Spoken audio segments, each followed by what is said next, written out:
Hi everyone, it's Nick with Build Up Advisory Group, and it's Fast Build Fridays, a web series where we will quickly build what you know about infrastructure design in the nonprofit sector. Today's Fast Build topic is reflecting on 2020 infrastructure trends. Happy 2021, everyone.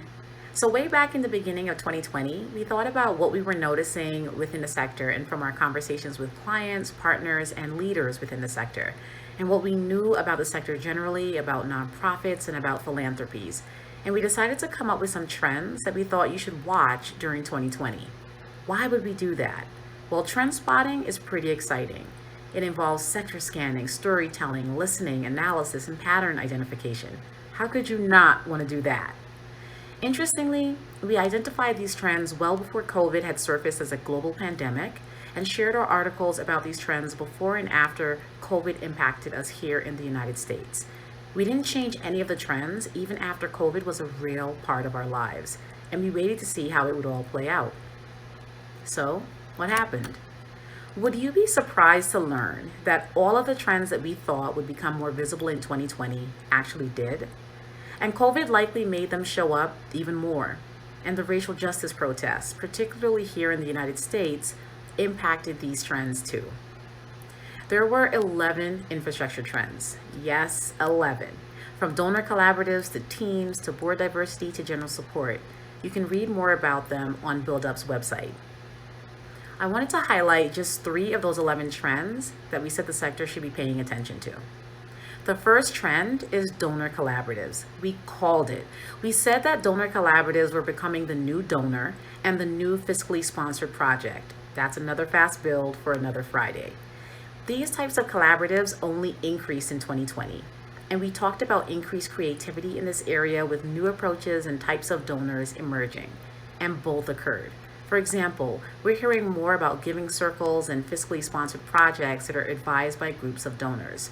Our concerns for donor collaboratives were about innovation, diversity, and inclusion, and what impact these collaboratives would ultimately have on these concepts.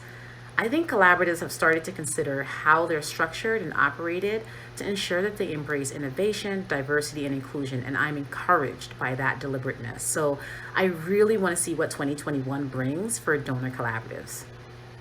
Another trend was place-based vision. We observed an increased focus on directly supporting community leadership and vision. We saw a shift towards supporting a place-based ecosystem of organizations and community leaders, and we believed it should and would continue, and it did, out of a mix of strategy and necessity.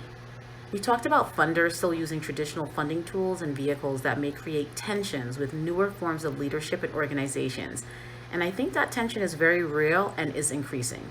I do find pockets of funding that are embracing these new structures and approaches, but they're not the norm. I want to keep an eye on how this all unfolds because we need to support new, non-traditional community leaders and buck against some of our systemic practices. The third trend I want to mention is technology. We observed an increase in organizations using technology and data to inform their initiatives and projects and address their operations and performance. We also noticed that grant makers were asking more questions about cybersecurity to support their grantees' needs. There was a definite uptick in this area in 2020.